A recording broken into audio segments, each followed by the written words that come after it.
It's Monday here in Toronto Sports Rush. That means a healthy dose of Pierre McGuire. Pierre, we're getting so close to the NHL season, but for my taste, it's not close enough. But there's still a lot to discuss here. And we've talked so much about all the incoming players in this Toronto Maple Leafs team. I want to go over a couple of the superstars to start today. Willie Nylander, by some metrics, he had a good season last year, but he wasn't quite right on all sides of the puck. I don't think he was playing his best all season long, but with a team that was as down as they were, it's not entirely his fault. But what went wrong for him last season, and what will these new roster additions be able to help him correct going forward? Well, there was a lot that went wrong for the entire team. Really was part of that. I think part of Yes. it was obviously there were some off ice things that he had to deal with, especially in the press box, and people remember the iconic figure of him giving the finger to the camera. He thought it was maybe funny. It wasn't that funny at the time, and I think he learned a lot. You know, when you're a go-to guy, you're highly scrutinized, and I think he found out more than ever because of Austin's injury and because the team was down that he was highly scrutinized. And because of that, it was a tough year for everybody, but he was one of the guys. I expect him this of all the players Toronto has, Kyle, I think he's going to have the biggest bounce back. I really do. I think he's going to have a fantastic year. I tend to agree with you, Pierre, too. And you spoke a lot about his character, of course, knowing his father as you do. When it comes down to that whole press issue, the middle finger, all of that stuff, a part of me thinks there's probably a very good takeaway and a good life lesson for him in all of this, too, because he was doing that at a time when this team was under is somehow more scrutiny than normal because of the on ice performance of the team. It was just, it wasn't a great gesture, but it was also the timing of that gesture. And it's probably something he's learned a great deal from about managing expectations when you are a player of his caliber on a team with this many eyes on it. I agree completely, and that's why I think he'll have a bounce back. I spent some time with his father last spring over in Helsingborg in Sweden, and on the west coast, not just north of Malmo. And we were talking at a Swedish developmental camp, and he said, it was a tough year for everybody in Toronto. But then you look at the success his brother had with, the American Hockey League team in Toronto. They win a Calder Cup, and I think you learn from that. Watching your brother had success, he probably had some really good time talking to his father as well. And I know people are going to say, "Oh, you're overrating this." I don't think I am. Matt Sundin coming in there. Mhm. I think Matt Sundin does so much for so many of those guys that had, whether they had bad seasons in their own minds or the fans perceived it as bad seasons. Kyle, I think Matt Sundin makes a big difference coming on board with the Toronto Maple Leafs.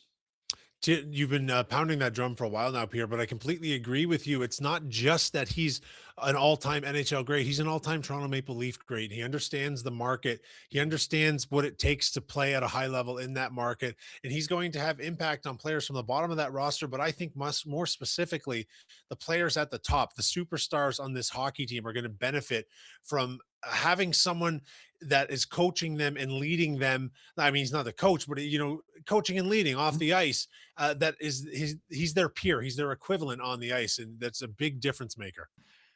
Organizational standards matter a lot, and they're created at the top. More times than not, they're created by ownership that pass it down to the president, that pass it down to the GM, pass it down to the coaching staff, then the scouting staff, the players.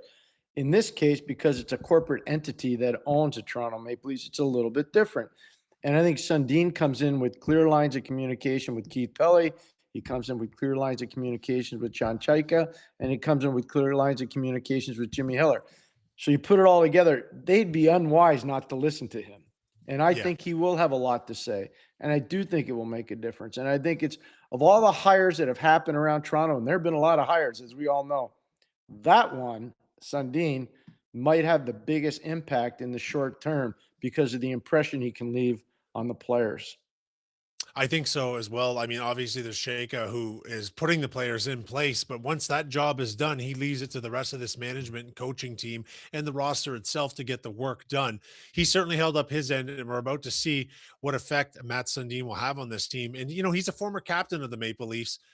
Looking at the current captain, Austin Matthews, obviously he had a down season as well too, and then it ended with a significant lower body injury. I'm curious to speculate what kind of workload is he looking at the start of the season? Like, you haven't heard too much about his rehab and recovery, but I can't imagine it will be full workload from the get go unless they're absolutely certain he's completely recovered from this lower body injury. I like that take because I think there's a lot of merit to that. One of the things I do know is star players want to play. They want Mhm. to play a lot. Now, sometimes you got to save the player from himself. And in this case, I think they got to be wise and prudent. Jim Hiller's coached star players before, both as an assistant coach and as a head coach. He just had the last year of Anse Kopitar, but he had him before. He was in Detroit when they had players like Lidstrom. He was in Detroit when they had players like Zetterberg and Datsuk. So he's coaching a star player is not a foreign concept to Jimmy. And I think that's a good thing too. But you've got to pay attention to guys and their injuries, and you got to trust the doctors, you got to trust the trainers, and you got to trust the player. And if you don't trust any of those three, then you got to save the whole entity from itself and say, no, this is my decision. You don't look like you have the same get up and go. You don't look like you have the same kind of enthusiasm or energy that you need to have. I'm not saying that's going to happen with Austin because I think he'll be fine and ready to go. But one of the things that I think is really cool, Jack Roslovic coming in. We talked about the impact of Sundin. I think Roslovic in particular, because of the relationship he has with Austin Matthews, think that makes a difference. I think it makes a big difference for Austin. Yeah, and obviously, from a performance point of view, one of the things missing from this team last year was sort of like a lightheartedness, a camaraderie, because it's very tough to have a tight knit dressing room when things aren't going well in the standing sheet, Pierre. That's the most obvious thing there is. But if you're these two returning superstars, of course, Nylander and Matthews, I'm referring to still, there's just a general enthusiasm they must be experiencing right now for the fact that, hey, this management team has made significant changes that we requested for, that the whole world could see was clearly needed. Now it's on us, and there's like almost like a safety net for their own performance, and that, well, we have to perform now because they've done all we could possibly ask for in the offseason. Kyle, one of the cool parts about this is we haven't touched on Gavin McKenna yet. Mhm. I think when you get a player that's first overall and you see the potential the player has, it's a lot like I think a lot of guys saw the potential in Easton Cowan last year. He just didn't get the opportunity to really portray that talent. I think he will this year. Gavin McKenna is a different cat. And I Yeah. think, if you're Austin Matthews or you're Johnny Tavares or you're Willie Nylander and you're seeing this and you're like, I've walked in that guy's shoes before. Like, I know what he's going through. Now, Willie wasn't a first overall like Austin was or Johnny was, but he was early enough. He's a top 10 pick. I think it's interesting. I think it's going to be really fun because youthful enthusiasm helps older guys. It Mhm. really does.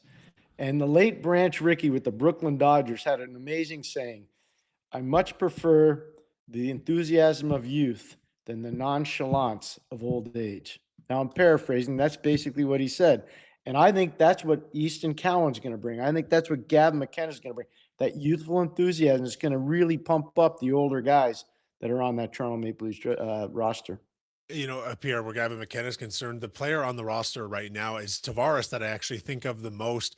I can just picture him a couple of days into training camp, standing on the ice, watching this kid skate around, watching this kid become a high level NHL player with a shit eating grin on his face, just going, I have a chance now to feed off this kid's energy. But not only that, he can't mentor Matthews and Nylander at this point. They're too far into their careers. They developed their own identity as players. John Tavares, a good man, a good hockey player with a long, great career, has an opportunity right now to see this kid through to superstardom. And I think he's going to look at that as not only a challenge, but a responsibility. What a good take. That's an amazing take. And it's so appropriate, especially for Johnny. Um, I don't see Austin and Johnny being the same. I think that athletically, they're probably pretty similar, but personality wise, they're a little bit different. And I think that's a good thing, not a bad thing. But I think when it comes to mentorship, I could see Johnny really taking this by the horns and saying, I'm going to help guide you through this. I've walked this path before, Mhm. and I think this is kind of where you need to be. I'm not saying Austin won't because I do believe he will, but I think when it comes to the off ice stuff in particular, I think it's going to be probably Johnny that's going to be leading the ship. Yeah, and Johnny's he's the old man superstar of the team at this point, and there is certain responsibility that comes Yeah. with it. Matthews, he's still full flight. Nylander, they're still full flight. They got to worry about their own game first and foremost, right?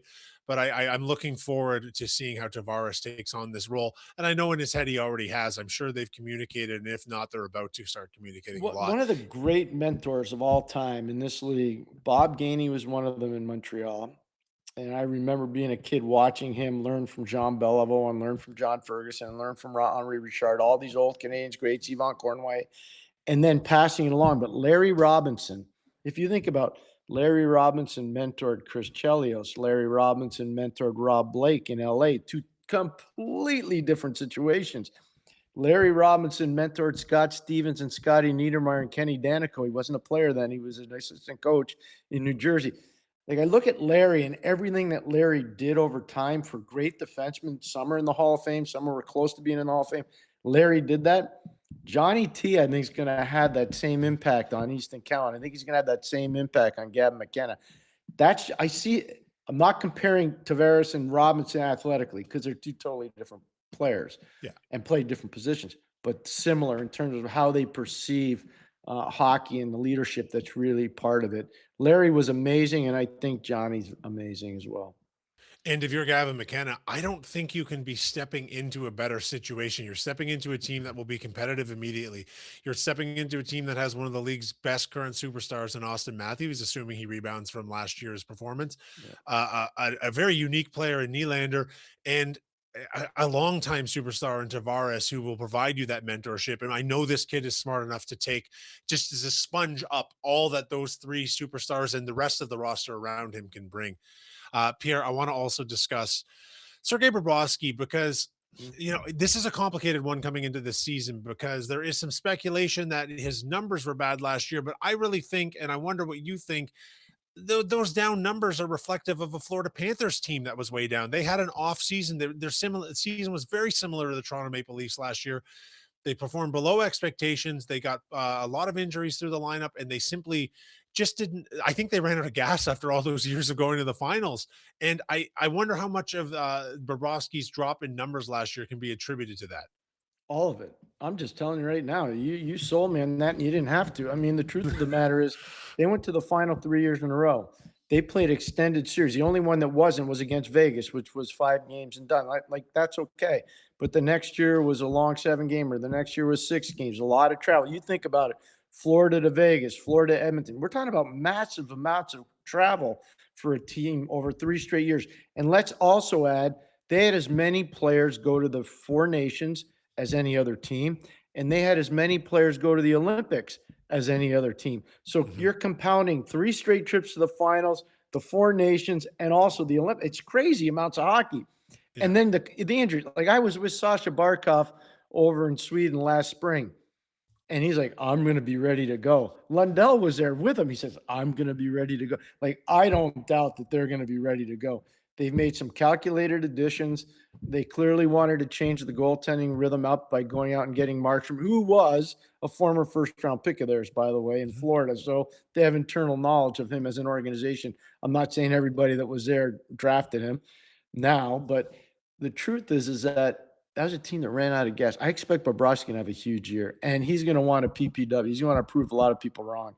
And I think that's the kind of guy he is, and I think he will do that. I tend to agree. Obviously, we'll see what happens, but I expect a bounce back from him and an improvement in numbers. Yeah. He's going to have a good hockey team playing in front of him. Now, here's a question I want to ask, Pierre, and I want to draw from your coaching and management experience on this. The Leafs have reformed the bottom 6 of the lineup. Yeah. What does it take, and how long does it take for a bottom 6 to find chemistry as like 2 units that really kind of play off of one another, and not expected to shoulder the offensive load? Of course, they'll contribute, but they have a different sort of place on a roster than the top 6. But the Leafs bottom 6 is really completely revamped, and I'm curious how long you think it'll take them to gel. It shouldn't take very long. I'll give you an example, because it's not complicated hockey. It's get the puck out, get the puck in, establish forecheck, don't take penalties, win faceoffs, create momentum in a positive way. You don't have to get points. So I'll use some examples around the league. We didn't rehearse this, by the way, for people at home, but I go back to 2019, and I think about when Alex Steen got moved down to the 4th line to play with Oscar Sundquist and Ivan Barbashev in St. Louis. That line got put together in January, and they gelled like January the 10th. It was crazy to see how fast, just right away, because they had clearly defined roles and everybody bought in. Then I'll look at what New Jersey did when you're in the middle part of the 1990s, and you have Bobby Holik, and you have Randy McKay, and you have Mike Peluso, and these guys. It's pretty simple. get it out, get it in, forecheck, stabilize the game, get slot area presence, drive the opposition defense nuts. You can establish that identity pretty quick. If people are expecting fancy, skilled hockey plays, toe dragging, slick behind the back passes, that's not going to happen with those guys. But if you watch them play, and I'm pretty sure they're going to have an identity, it's going to make a difference. And Jim Hiller is smart enough to know from his time with Detroit, even though they weren't there, everybody talked about the line with Draper, Maltby, and McCarty. That line made such a difference for the Detroit Red Wings over all those years. It was legendary in Detroit. It didn't take long for that line to gel. Didn't take long at all. Yeah, it seems to me though, Pierre, the question is more or less answered. A lot of this is going to fall on the shoulders of Jim Hiller in Yeah. that defines their roles very clearly and pairs them up correctly. I'm sure there will be some switcheroo on those pairings just to find what works best. But as you state, Pierre, it probably won't take that long. Do we have any idea at this point in the offseason what is going on with Max Domi? No, I just heard that it's not going to be obviously the start of the year, and it's probably going to take a little bit longer than that. I would say they're going to err on the side of caution, which is what we kind of started with at the top of the show with Auston Matthews. I think they're going to take their time with him, especially if they get off to a good start. Here's the biggest thing for Leaf fans that are watching this right now. The Atlantic Division is going to be a beast. Tampa's better. Florida's better. Montreal's going to be better. I still think Montreal's got some stuff they got to do, and I think they will. I think Detroit kind of took a step back. Buffalo's probably going to be better. So when you look at it, and Ottawa, I know everybody's kind of pushing them down.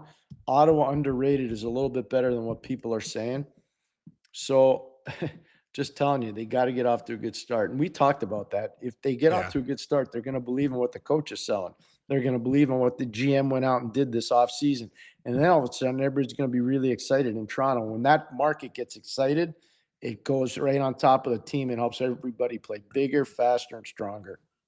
Pierre, I think actually your last point there might even be the most important. Yeah, the standings are one thing. Obviously, we understand the importance of that, but to get off to a good start for this team, simply to keep the off ice drama at bay and the media and stuff, it will lend them so much ease and comfort moving through this season if they don't start immediately under the same magnifying glass that they ended or basically played all season with last year. It would be to their benefit for their stress levels to have a pretty good start. Doesn't have to be the best start in the NHL, but establish themselves early. One of the coolest things that I've had the honor of doing is being on the Hockey Hall of Fame selection committee. And I always get to go to Toronto in November for the inductions. And I also go to Toronto in June for our voting. And what's really interesting is how much when I walk through the airport or I'm walking around downtown, people come up to me and say, "How come the Leafs can't be better? How come people are so passionate about their team? They care so much about their team." I think this is one of those things where if you do get off to that quick start you're talking about, it does take away a little bit of the noise that's around the team and makes it more positive for everybody to walk into the rink every day. And they need that. They need that coming out of the gate. I really am convinced, Kyle, you're right about that. Pierre, finally, let's end on this. After 44 years of the voice of Toronto Maple Leaf Radio, Mm. Joe Bowen retired at the end of last season. He will now be replaced by Todd Crocker. What can you say about the outgoing Bowen and, of course, the incoming Crocker? Well, first of all, Joe's an icon. You know, Yeah. I remember doing so many Leaf games, and Joe would be there with Jimmy Ralph, and they were an amazing tandem together. Joe had so much passion for the Leaf brand, and he had those iconic calls, especially Holy Mackinac. Yeah. Um, I always had a very strong and respectful relationship with Joe. I always thought he was so good. You know, Chuck, we lost a whole generation of elite broadcasters. Like Joe Bowen was one of them. Chuck Caton down in Carolina and Hartford was another. Sammy Rosen in New York. All these guys are now retired. Mike Emmerich, my 16-year partner at NBC Sports. We lose all these people that are legendary figures in the game. It's really sad to see. But Joe, I'm telling you right now, not only was he an amazing Notre Dame fan, the biggest one I ever knew, he was the most positive and into the Toronto Maple Leaf brand. And he did such a good job for that organization for so many years. Yeah, he will be missed, but I think Todd is an excellent replacement, an obvious replacement for him being the voice of the Oh Toronto yeah, Marlies. They do love an internal hire on the broadcast team there, they but do. and as they should. I think most people tend to agree that it was the correct move and the natural progression of things to go So here. well said. Here's the biggest thing. I'd just like to caution everybody. Todd's going to do a really good job. Like I've heard his work because I was involved with Belleville for a long time too, Ottawa's farm team. The biggest thing is you got to just get used to a different cadence. You got Yes, to get used to a different voice and don't jump down the guy's throat. Give him an opportunity. It's like when I'll never forget being on with Kyle when John Chayka got hired. I think a lot of people wanted me to just crush the hire. And I was like, no, I never yeah. prejudge anybody getting hired because they deserve a runway, an opportunity to prove themselves. I think in Todd's case, it's going to be a runway where you got to give him an opportunity. His voice is different, his cadence is different. He's not Joe Bowen. Let him establish his own identity. And once he does, I think he's going to do a really good job. No one is Joe Bowen except Joe Bowen, Pierre, and he Yep. will be missed. But I think he has been replaced. I guess that's not really the word by the right person. Pierre, thank you very much once again. We'll be seeing you later in the week with Dan here on Toronto Sports Rush. Thank you, sir. Really appreciate it, Kyle. Take care.